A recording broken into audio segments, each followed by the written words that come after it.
Hello guys, welcome to our YouTube channel, and today we are going to learn how to log into our UAN account. So let's get started.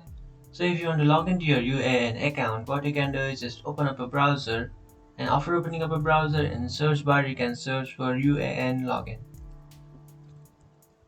And after searching for that option, you will come up to this page where you can tap on this first option which says UAN Employees Provided Fund Organization. So just tap on that, and after tapping on that, just tap on OK.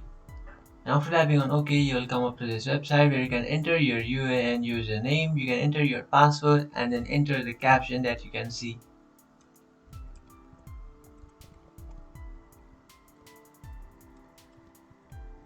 After entering that, now what you can do is just simply tap on sign in. After entering your details, just tap on sign in, and after tapping on sign in, you'll successfully log into your UAN account. But if you have forgotten your password and you want to reset or recover your password, what you can do is just tap on forgot password and just reset and recover your password.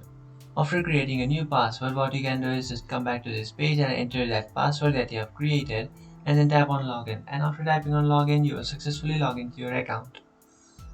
So that's it guys, this is how to log into your UAN account. If you find this video helpful, don't forget to like and subscribe to our channel. If you have any doubts, feel free to comment below. Thanks for watching.